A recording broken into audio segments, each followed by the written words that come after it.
Kita sekarang mulai dengan melanjutkan pelajaran yang lalu, yaitu tentang pengampunan dosa.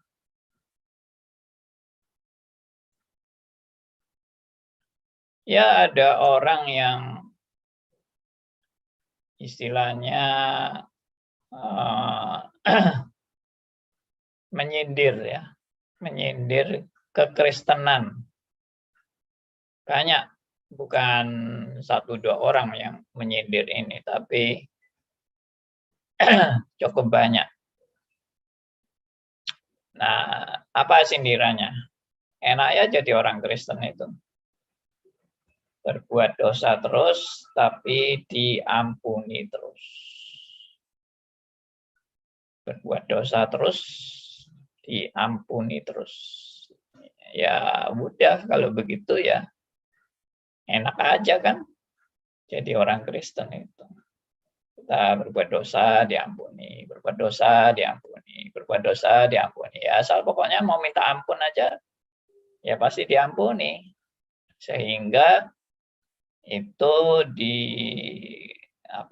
diolok-olok ya, bahwa kekristenan itu ngajari orang berbuat dosa dengan gampang, karena toh diampuni. Nah, yang kelihatannya bisa menjawab ini dengan baik, kelihatannya loh ya, yang bisa menjawab ini dengan baik adalah kelompok Arminian. Karena kelompok Arminian bilang, oh tidak begitu gampang berbuat dosa. Karena kalau kita berbuat dosa terus, kita bisa dimasukkan neraka, meskipun kita sudah diselamatkan. Dan kita bisa suatu saat berdosa yang nggak bisa diampuni lagi. Karena sudah diperingatkan bolak-balik, masih ngeyel terus, masih bandel terus, ya akhirnya Tuhan kasih hukuman. Jadi tidak selamanya diampuni. Ya, pengampunan itu ada batasnya. Nah, itu menurut Arminian kan. Tapi kalau ajaran Reform kan diampuni terus sampai akhir hidupnya, tetap diampuni terus. Nah, itu yang mungkin orang Arminian pun mengolok-olok orang Reform. Katanya orang Reform ini ngajari orang tidak takut berbuat dosa dan sembarangan saja, akhirnya malah ajaran Reform ini menjerumuskan orang untuk menjadi orang Kristen yang sesat karena gampang-gampang berbuat dosa. Nah, bagaimana tanggapan saudara dan saya menghadapi serangan-serangan atau sindiran yang semacam ini? Saya buka forum aja kali ini ya, forum diskusi. Jadi tidak usah saya terus yang ngomong. Saya minta teman-teman yang sekarang bicara karena bekalnya kan sudah banyak. Ya, sekarang giliran Anda lah yang berbicara, jangan saya semua. Oke, jadi masalahnya sudah jelas ya. Jadi permasalahannya itu orang Kristen dituduh ajaran sekali selamat tetap selamat, khususnya orang Reform, itu menjerumuskan orang untuk gampang-gampang berbuat dosa. Dan banyak orang agama lain juga mencemooh kekristenan ini, dianggap kok gampang ya. Sudah berbuat dosa, cuma minta ampun langsung diampuni, gratis lagi tanpa bayar. Jadi ya itu gua enak-enak aja, gampang-gampang aja berbuat dosa, toh nanti akan diampuni. Oke, silakan siapa yang mau berpendapat. Saya, Pak. Silakan Deviana. Menurut saya, Pak, kita yang sudah diselamatkan, sudah diampuni dosanya, kita nggak bisa seenaknya bisa berbuat dosa. Karena Tuhan sudah mengampuni dosa kita satu kali untuk selama-lamanya. Jadi kalau orang yang sudah diampuni dosanya itu tidak akan terus berkanyang dalam dosa. Itu yang harus kita pegang. Kita harus terus hidup kudus, berusaha untuk hidup lebih sesuai dengan kehendak Tuhan. Kalau menurut saya itu, jadi salah kalau orang bilang kita bisa seenaknya berbuat dosa terus diampuni, itu nggak benar, Pak. Menurut saya itu. Ya, terima kasih pendapatnya Bu Deviana menjelaskan bahwa kalau kita sudah orang Kristen yang diampuni dosanya, tidak akan terus-menerus berbuat dosa, tapi ya dia akan hidupnya akan mentaati kehendak Tuhan. Ya, Pak. Silakan, Cinme.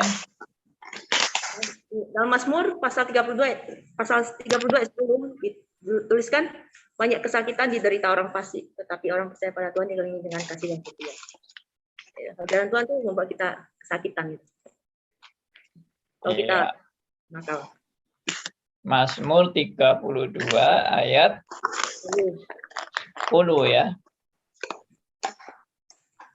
Jadi orang Kristen banyak kesakitannya ya. Jadi bukan enak-enak ya.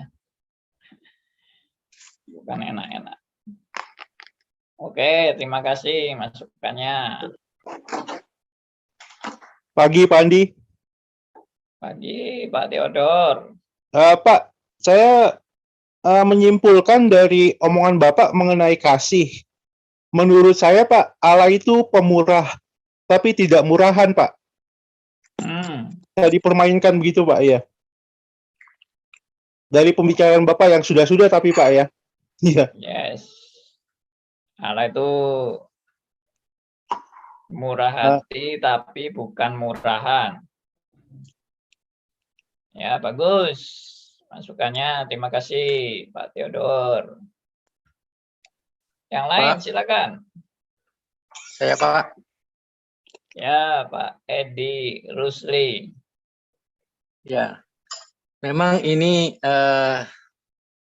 sangat sulit dipahami oleh manusia alami ya, atau manusia duniawi. Ya. Sangat sulit dan tidak mungkin dipahami, karena ada dua bagian yang penting kalau menyangkut pengampunan dosa ini ya Pak ya, yang terus-menerus diampuni kalau saya lihat. Yang pertama, memang statusnya kan sudah berubah ya. Status berubah ini oleh kelahiran kembali itu kan kita sudah bukan lagi antara musuh, bukan hubungannya bukan musuh lagi dengan Allah, tapi anak dengan Bapa. Jadi sudah berbeda sama sekali oleh proses akal penuhnya anugerah Tuhan. Nah, kalau kita lihat di Yohanes 1 ayat 12 dan 13 itu kan jelas. Jadi yang ini yang lahir dari Allah, itu diberi kuasa untuk menjadi anak Allah. Nah, kuasa ini tidak akan bisa mungkin dipahami oleh, ini bagian keduanya, oleh orang yang tidak mengalami gitu. Seperti bagaimana mengungkapkan rasa durian gitu kan.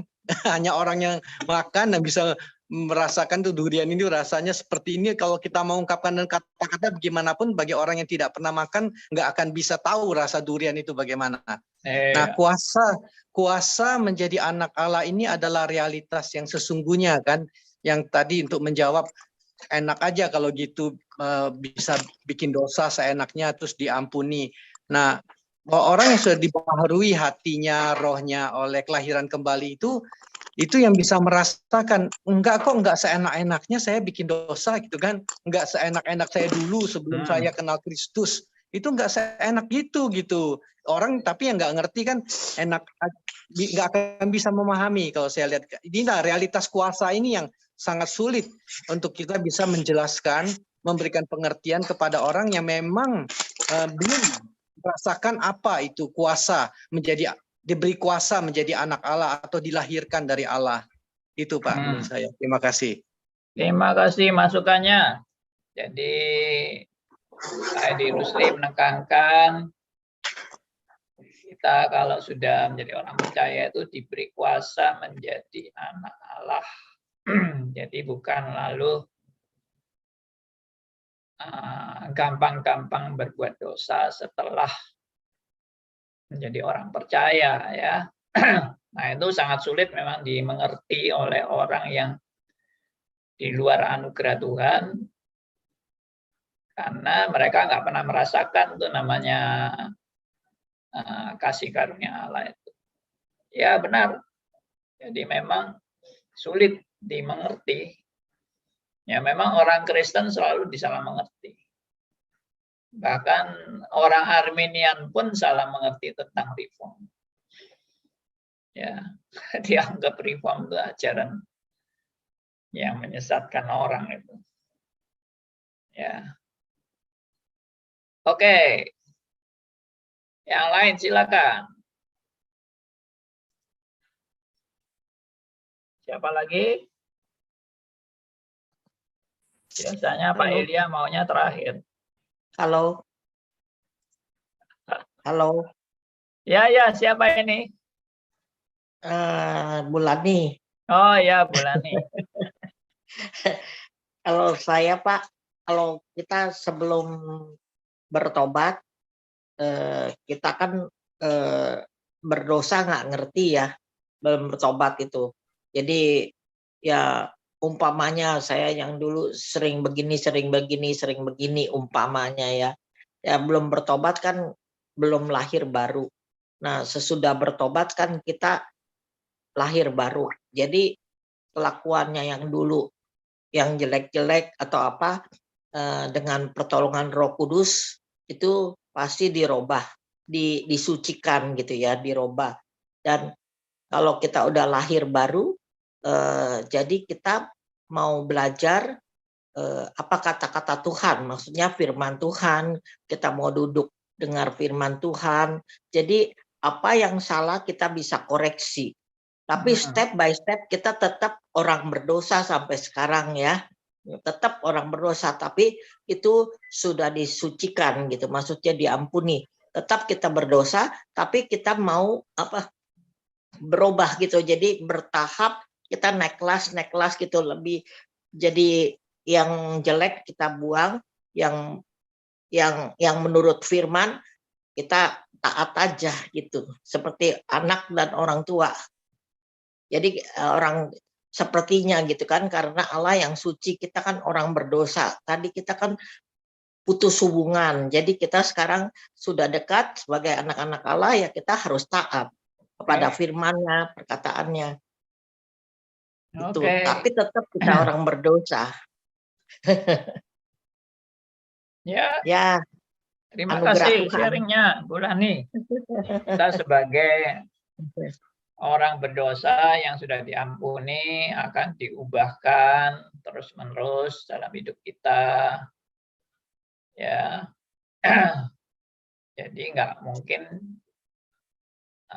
terus-menerus berkanjang dalam dosa ya.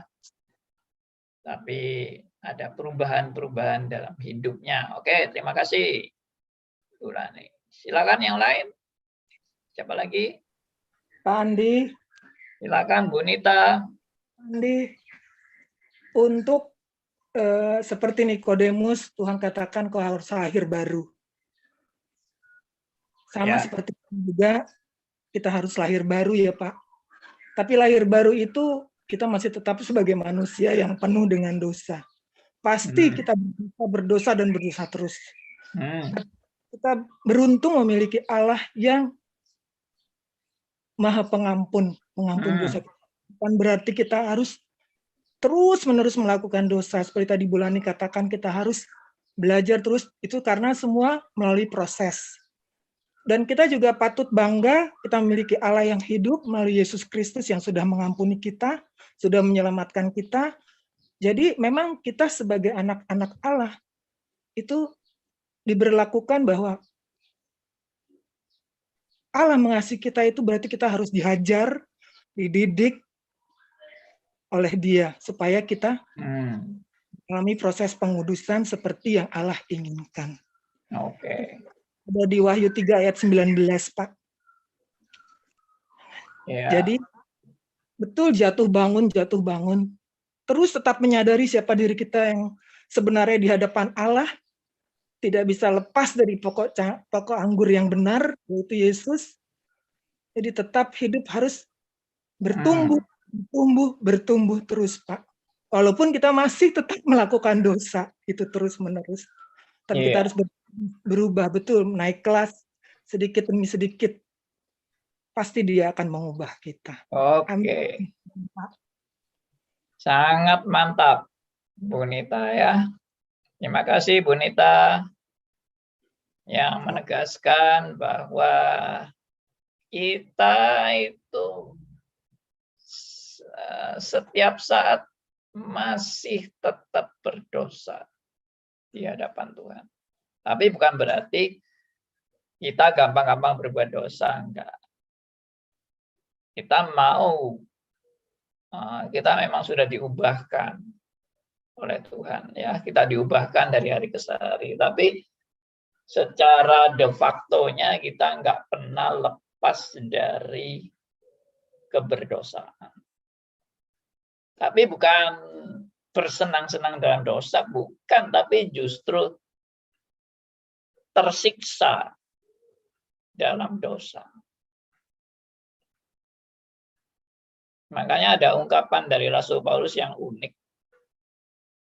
Kita ini hidup itu setiap saat mengeluh. Nah, ini yang saya pernah baca waktu diajar mengenai mengucap syukurlah senantiasa, ya. Ada buku yang mengajarkan itu, mengucap syukurlah senantiasa. Jadi orang Kristen tidak boleh mengeluh. Jadi orang Kristen itu harus mengucap syukur terus. Tapi saya baca di Alkitab, justru Rasul Paulus malah bilang bahwa kita ini sebagai makhluk yang dicipta Tuhan ini senantiasa mengeluh. Ya. Senantiasa mengeluh. Bahkan sebagai anak-anak Tuhan pun mengeluh juga. Dan kita itu digambarkan mengeluhnya itu karena kita mau pakai pakaian baru, tapi pakaian lama belum dilepas. Ya, nah itu gambaran yang bagi saya sangat bagus. Mau pakai pakaian baru, tapi pakaian lama belum terlepas. Nah, itulah gambaran hidup kita sebagai orang percaya. Ya, saudara ini sudah pakai pakaian baru, tapi pakaian lama belum terlepas, kan tersiksa kan? Lalu yang kedua, gambaran kedua dari Rasul Paulus adalah kita ini selalu mengeluh seperti orang yang kesakitan waktu bersalin. Ya, kita terutama saya bukan wanita ya, sehingga tidak pernah merasakan kesakitan bersalin. Tapi kalau ngomong-ngomong sih katanya kesakitan bersalin tuh sakit yang paling sakit dari semua sakit. Tapi ada yang bilang, pria-pria bilang, wah siapa bilang orang bersalin paling sakit. Paling sakit bagi laki-laki itu katanya kalau dia kencing batu, lalu sampai dimasukkan pipa, ya, di saluran kencingnya itu untuk mengambil batunya itu, wah itu katanya sudah kesakitan yang paling sakit, melebihi kesakitan wanita yang bersalin. Ya, kita tidak bisa membandingkan lah sakit-sakit itu, ya pokoknya sakitnya luar biasa. Nah, itulah gambaran Rasul Paulus bagi orang-orang yang sudah percaya. Jadi enggak apa ini, kita ini terus wah hidup senang, hidup enak, atau wah kita berdosa terus nyaman, toh diampuni sama Tuhan. Enggak gitu ya. Kita tidak bernikmat-nikmat dalam dosa, tapi kita tersiksa dalam kondisi tubuh atau manusia lama ini. Ya. Jadi nggak senang-senang gitu loh, tapi tersiksa. Tapi Tuhan mau kita justru mengalami siksaan itu. Jadi makanya salah itu orang kalau menganggap, wah kita senang-senang berbuat dosa ya. Nggak senang-senang, kita ini menderita. Kita ini tersiksa. Nah, itulah gambaran yang sebenarnya, yang katanya Pak Edi Rusli tadi bilang itu nggak mungkin dimengerti oleh orang yang nggak mengalami. Nggak mungkin dimengerti. Bagaimana orang berdosa tapi tersiksa? Saya kira dalam anugerah umum juga bisa loh orang alami tersiksa waktu dia berbuat dosa. Karena misalnya tuntutan hidup suci di agamanya. Tapi dia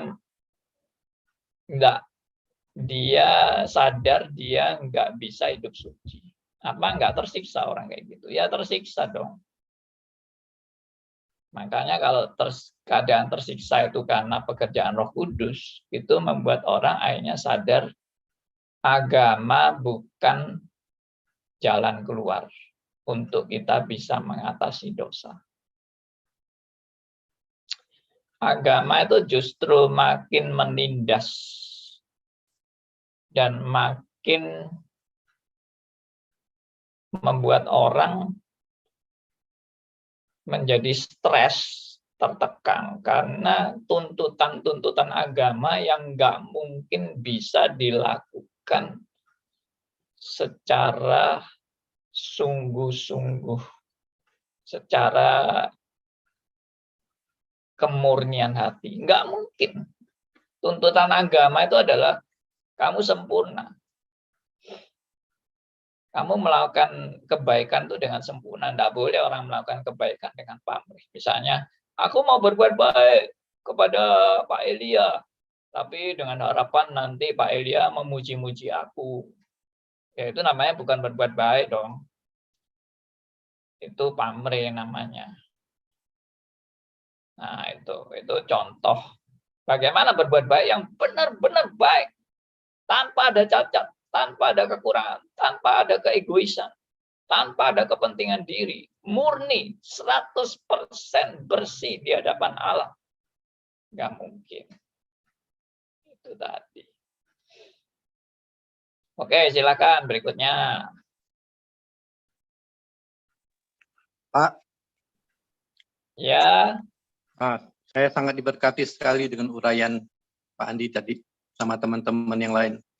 Tapi dulu justru di dalam penderitaan itulah semakin kita disadarkan akan dosa-dosa kita, pergumulan kita, betapa kita ini begitu lemah. Tapi di tengah-tengah itu ada satu mutiara yang sangat berharga, yaitu hidup dalam perdamaian dengan Tuhan. Kita menikmati kasih-Nya dan hanya berharap kepada kasih-Nya. Bagaimana kita bisa melukiskan itu? Bahwa kasih-Nya yang begitu besar itu bersamaan dengan penderitaan dan kesadaran kita akan betapa bobroknya hidup kita ini, betapa hancurnya hidup kita ini gitu Pak. Tidak ada yang baik, sedikit pun tidak ada dalam diri kita ini. Tapi di waktu yang bersamaan kita bisa menikmati perdamaian dengan Tuhan. Kuasa yang bagaimana ini yang bisa menjelaskan itu? Begitu Pak saya. Terima kasih. Iya. Mantap. Ya. Kita bersyukur sekali karena kesadaran-kesadaran ini dari Tuhan. Bukan kesadaran ini dari kemampuan kita.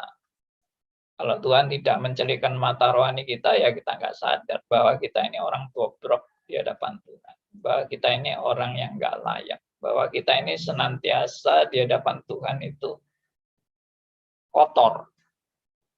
Ya, tapi hanya karena kasih karunia-Nya kita boleh dilayakkan dan dibenarkan. Itu hanya karena kasih-Nya yang luar biasa. Nah, itu adalah suatu kebenaran yang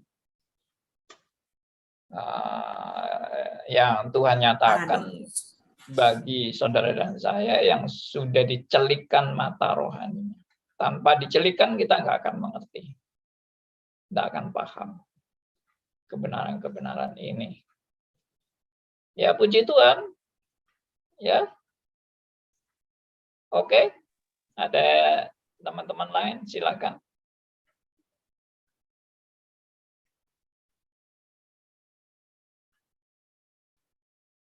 Pak Andi, Sudah. saya mau tambahkan, Pak Andi. Ya, silakan, Deviana. Saya pernah itu ya Pak, tidak sengaja berbuat dosa, misalnya itu ya orang mengembalikan uangnya terus kelebihan. Terus saya itu merasa nggak sejahtera gitu loh, hati nurani terus menuduh saya. Itu yang kita sudah di dalam Tuhan itu seperti itu Pak. Jadi hati nurani terus menegur kita untuk kita terus untuk bertobat ya dan taat. Jadi setelah itu saya semakin peka akan teguran firman Tuhan. Itu yang saya rasakan Pak. Terima kasih. Baik. Ya, itu contoh dari Bu Deviana tentang hati nurani yang merasa nggak enak kalau kita ada yang nggak benar gitu ya, yang kita alami dalam kehidupan sehari-hari, ada yang nggak benar. Hati nurani merasa nggak enak.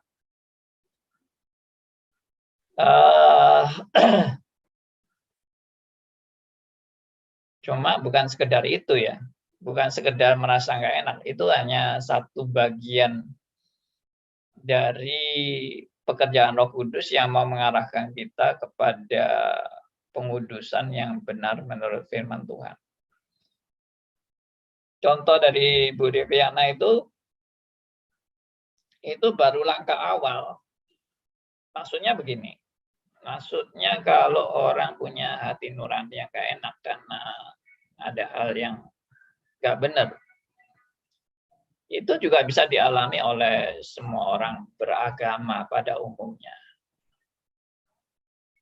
Ini kalau orang itu memang hati nuraninya istilahnya masih ada fungsinya ya, ada fungsinya. Jadi orang yang nggak biasa mencuri, kalau mencuri itu pasti hati nuraninya nggak enak. Ya, orang yang nggak pernah bohong, lalu berbohong, dia pasti hati nuraninya nggak enak.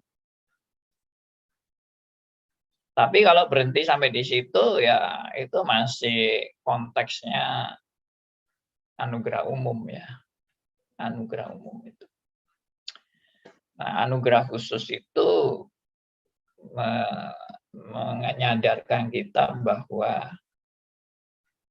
bahwa yang bisa menyadarkan kita seperti itu ya hanya karena pekerjaan Roh Kudus. Dan meskipun kita sudah sadar seperti itu harus lanjutannya adalah ya menyelesaikan masalah itu juga diselesaikan. Misalnya orang itu memberikan uang itu kelebihan uang gitu, kembalinya kelebihan uang kita kembalikan ya itu sebetulnya wajar-wajar aja sih. Memang seharusnya begitu. Seharusnya kalau kita terima uang kembalian yang lebih gitu dari yang seharusnya ya kita harus kasih tahu orangnya. Saya juga pernah melakukan itu ya di toko-toko. Kalau kita beli barang di mall atau di mana kembaliannya lebih, saya kembalikan. Di bank juga pernah saya ada ambil uang itu di kasir dikasih lebih. Mungkin orang bilang, wah ini kebetulan nih rezeki nih. Tapi saya kembalikan. Waktu saya kembalikan, itu kasirnya bilang, aduh terima kasih banget ya Pak. Kita tadi hitung-hitung, uangnya kok kurang, lari kemana katanya. Itu sudah banknya mau tutup sudah ya.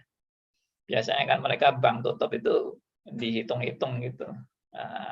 Pas enggak gitu ya, antara catatan dengan kenyataan. Dia bilang kita sampai cari-cari gitu, di mana salahnya gitu. Akhirnya saya kembalikan dia, bersyukur sekali. Andi, Ya, oke, Pak Elia. uang yang Pak rasa lebih itu pada saat Pak menerima dari kasir atau setelah Pak pulang ke rumah? Ini perlu diselidiki nih. Setelah pulang ke rumah. Wah, mantap. Setelah pulang ke rumah saya hitung-hitung, loh ini kok lebih uangnya.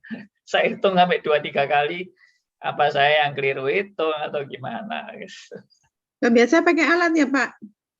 Alat mesin itu? Ya, biasanya pakai alat. Ini pas kan sebetulnya nggak banyak sih. Ya kasih itu kan pakai hitungan tangan aja sudah bisa. Nggak sampai berapa juta gitu. Nggak. Ya. Nah, waktu saya kembalikan itu, ya lumayan lah. Pokoknya pengembaliannya itu bagi dia berarti gitu. Nggak mau kasih saya aja Pak waktu itu. Nanti kapan-kapan ya. Siap. Ini 10 menit terakhir. Kalau nggak ada yang lain, saya masuk dulu. Pak Andi. Ya, Pak Gegi. Saya dengar Pak Andi kesaksiannya tentang uang. Saya pernah Pak, orang Amerika, langganan hotel saya, beli barang antik. Saya ngater-ngaterkan. Saya sudah makan Jepang, saya antarkan ke airport, tasnya ketinggalan. Oh. Dia telepon saya, Pak Gigi, ini tas saya ketinggalan, uangnya hilang nggak apa-apa, paspor saya aja kembalikan. Langsung saya ke restoran Jepang itu, langsung saya minta orangnya ditaruh lemari, uangnya masih utuh, dolar penuh. Langsung saya kembalikan, ini dolarnya, hitung. Dia bilang, saya percaya kamu. Wah, langsung. Sudah gitu kalau datang lagi, tasnya itu digeletakkan, ada uangnya banyak di depan saya. Uang kamu. Dia bilang, enggak apa-apa ada kamu gitu. Ini pengalaman, Pak.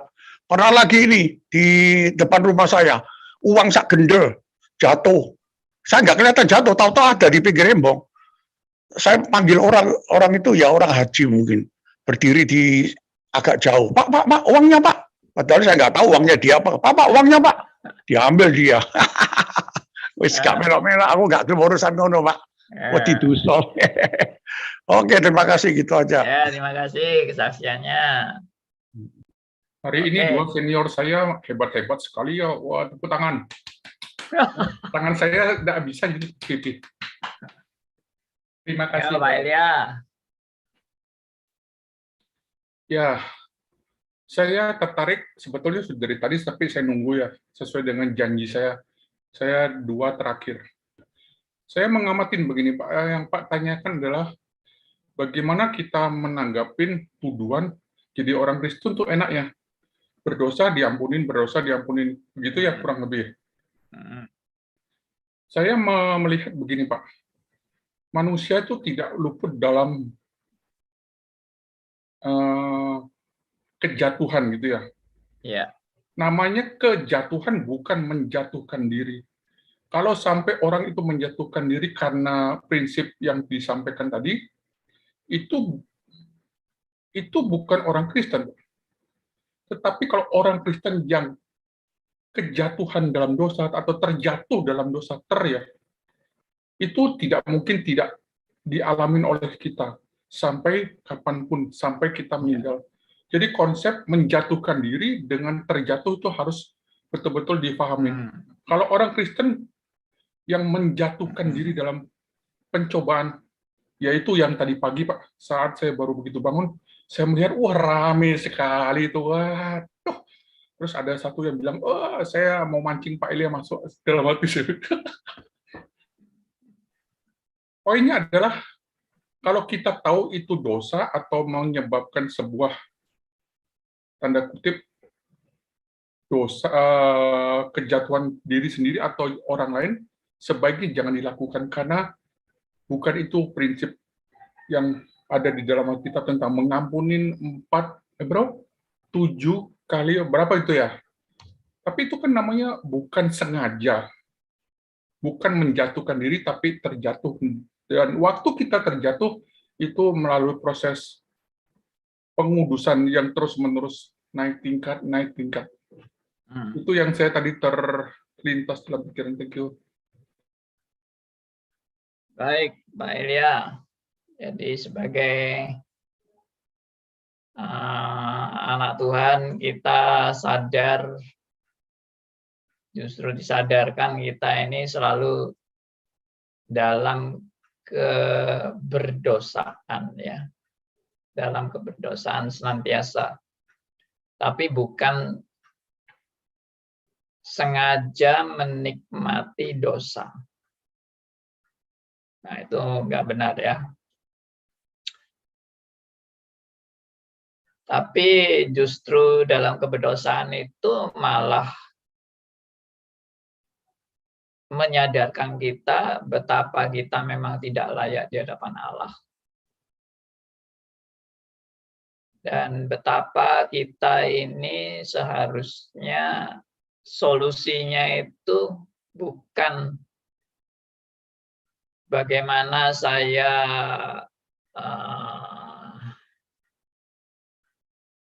bisa mengatasi segala dosa-dosa saya. Justru itu bukan solusinya. Solusinya adalah kita datang pada salib Kristus.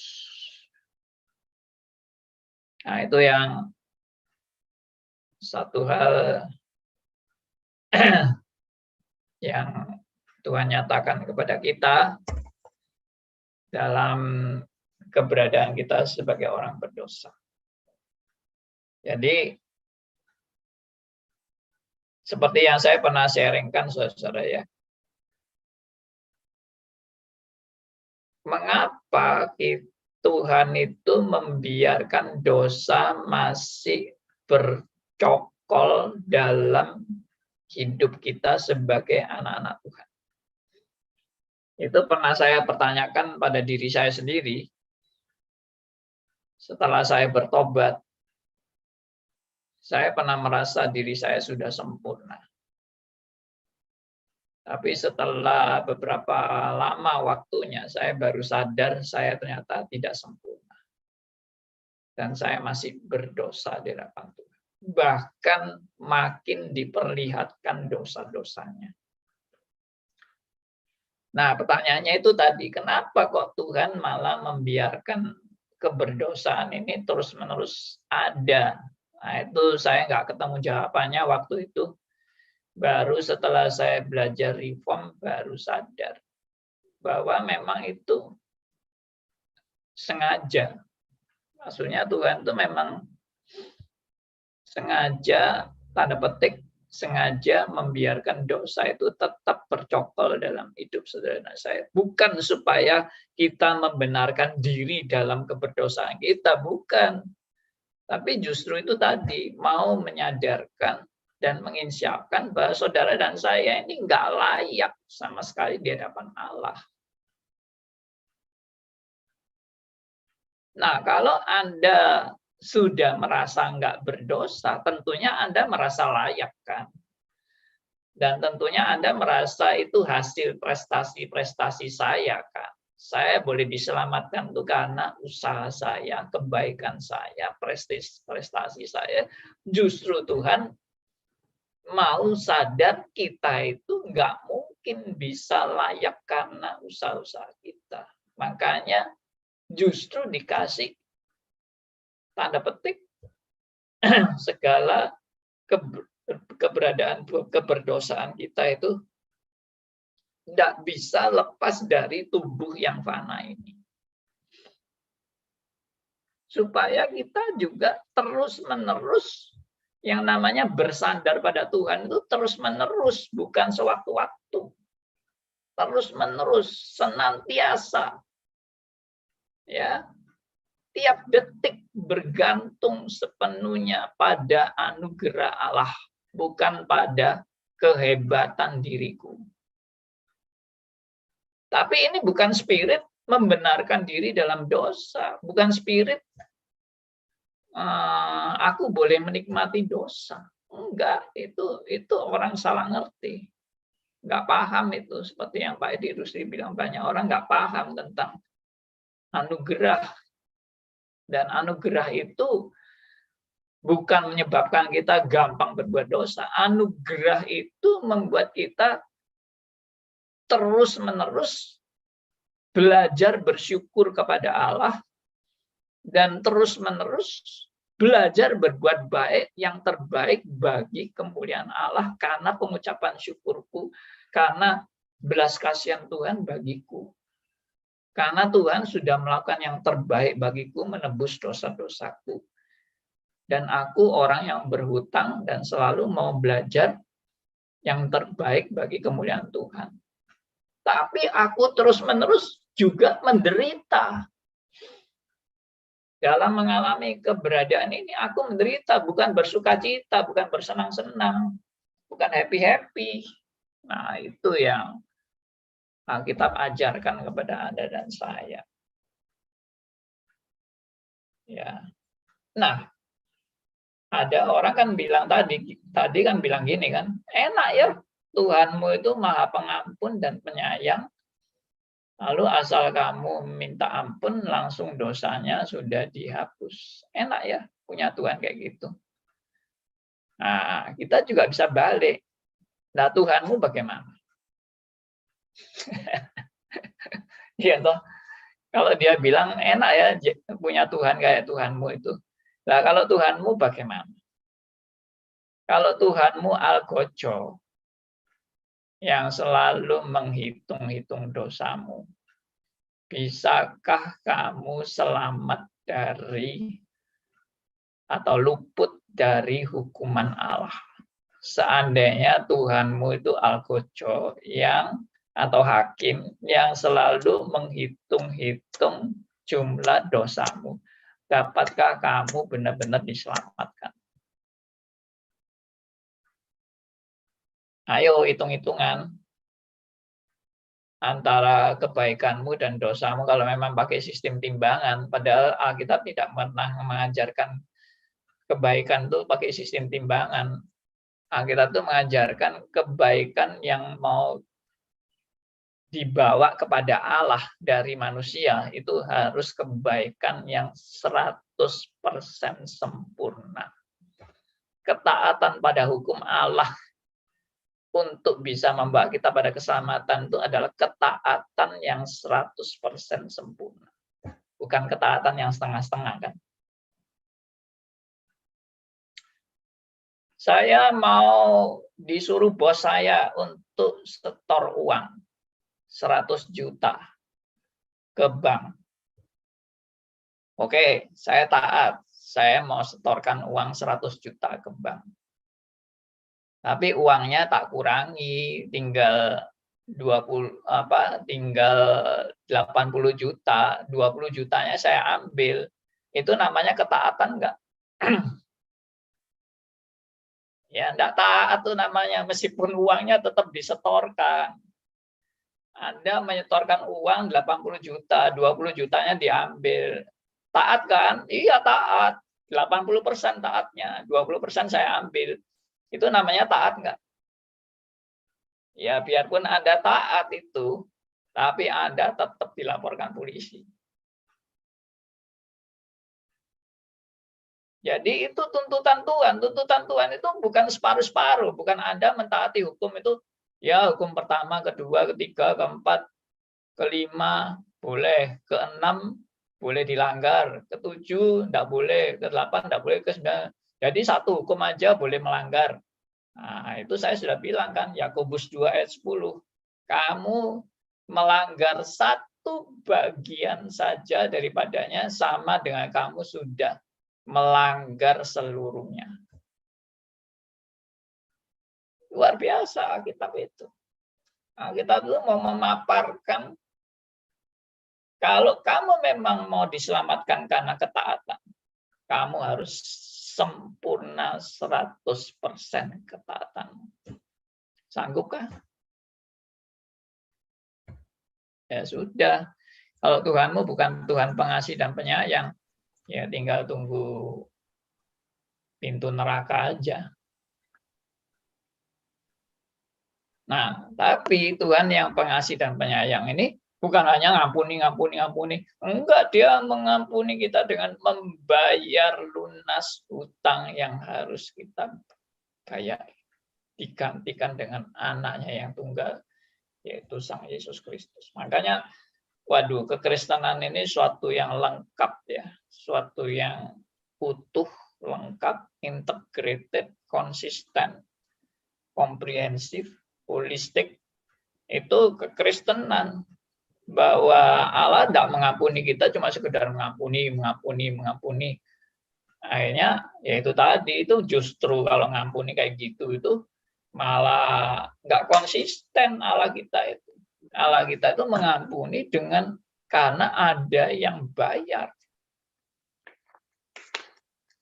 Kenapa kok ada yang bayar? Ya karena kita sendiri nggak sanggup bayar. Siapa yang sanggup bayar? Siapa yang sanggup benar-benar sempurna dengan segala perbuatannya? Jadi saya pernah bilang kan, kita satu hukum aja, kita nggak bisa benar-benar taat. Satu hukum saja, kita nggak bisa benar-benar taat. Apalagi 10 hukum. Kita nggak bisa, kita nggak mampu untuk taat. Ya, taat dengan sempurna loh ya. Ketaatan kita itu ketaatan bercacat. Itu yang tadi saya bilang. Kita kirim uang ke bank 100 juta, 20 juta, kita ambil. Itulah cacatnya dosa kita. Puji Tuhan, sudah jam 10 lebih. Pak, bagaimana mengatasi konsep aji mumpung, Pak? Mumpung Tuhan mau mengampuni, saya minta lagi hal yang sama dan Nah, itu yang nggak mungkin terjadi pada orang yang memahami anugerah Tuhan. Mahalnya anugerah Tuhan. Itu yang tadi diungkapkan kan, bahwa Tuhan itu memang murah hati, tapi dia bukan murahan. Nah, kalau saya tahu ini harga yang amat sangat mahal, saya tidak mungkin mempermainkan anugerah Allah dengan sembarangan. Memang hati nurani terus berperang. Dan saya percaya itu tidak akan membuat kita gampang berbuat dosa dan gampang sembarangan, lalu tidak bertanggung jawab dan nganggap itu murahan. Nggak mungkin. itu kalau kepada Tuhan, Pak. Kita kepada Tuhan.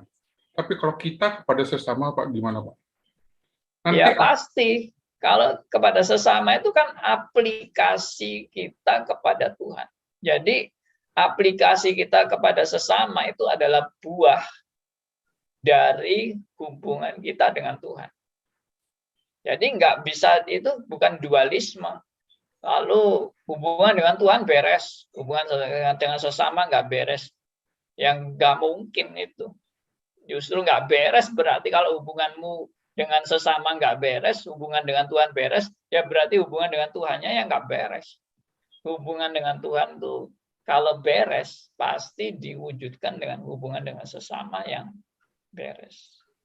Dan tidak mungkin memang kita punya hubungan dengan Tuhan itu beres, itu nggak mungkin. Kita hubungan dengan Tuhan itu masih banyak kendala-kendala, dan makanya Tuhan sedang membentuk saudara dan saya. Dan makanya hubungan kita dengan sesama pun masih perlu diproses. ada lagi satu, Pak. Konsep kita tahu kalau Tuhan menghajar kita untuk mendidik kita. Kalau itu diambil sebagai sesama Kristen, dia melakukan sebuah kesalahan kepada saya. Saya untuk mendidik dia, saya lakukan proses. Bagaimana menyikapi hal ini? Nanti orang dunia mengatakan, wah hebat ya orang Kristen ya bertengkar. Apa? Kalimat terakhir apa? Orang dunia akan melihat hebat ya orang Kristen yang katanya saling memaafkan, saling mengampunin, ternyata bertengkar juga sampai ke meja bundar misalnya. Meja hijau. Bukan saya yang ngomong, Meja Pak. bundar. Bukan saya yang ngomong, Pak. Pak, ini Iya. Saya kira itu ada batas-batas hukum dan kebenaran yang kita harus tahu di mana batasnya. Jadi kalau itu misalnya masalah kriminal, betul-betul kriminal, pelanggaran misalnya loh ya, pemerkosaan dan pembunuhan misalnya. Nah, itu kita harus benar-benar menjalani proses hukum kenegaraan, ya kan? Tapi kalau perselisihan di antara anak-anak Tuhan, ya toh, bagaimana misalnya soal entah salah paham atau salah mengatakan istilah atau menyakitkan hati atau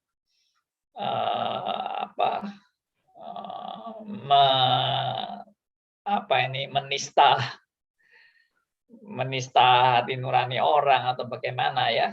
Jadi menurut saya kalau itu saudara seiman ya selesaikan dengan kekeluargaan. Itu Alkitab sudah bilang itu. Bagaimana kalau orang Kristen dan orang Kristen berselisih lalu minta keadilan pada orang-orang yang tidak beriman, yaitu konyol. Konyol banget dan itu memalukan. Ya. kalau dalilnya mereka itu pembunuhan karakter. Lalu yang kedua, untuk menjadi pelajaran bagi yang lain. Manusia kan pintar berdalil. Ya, enggak apa-apa. Saya tetap setuju. Memang semua itu harus ada pembelajaran dan harus ada konsekuensi. Itu enggak masalah. Ya, tapi tetap jalurnya itu jalur yang tanda petik tadi itu saya bilang ada batasannya. Kita mau lewat hukum resmi atau kita mau pakai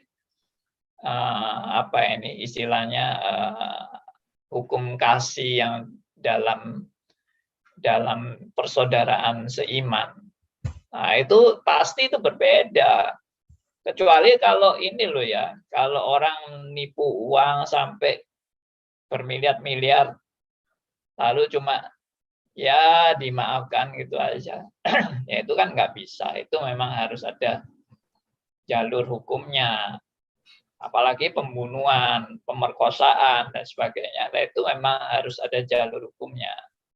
Tapi kalau masalah kelemahan hubungan dengan manusia, sesama manusia yang ya itu kesalahan-kesalahan yang istilahnya nggak sampai melewati batas-batas tadi hukum negara, ya selesaikanlah dengan persaudaraan. Tuhan sendiri juga sudah kasih contoh.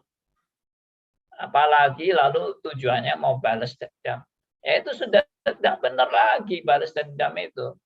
Karena kita mengajarkan balaslah kejahatan dengan kebaikan. Kalau toh itu disebut kejahatan. Terima kasih, Balaslah Pak. dengan kebaikan. Terima kasih atas penjelasan yang menggelitik saya, Pak.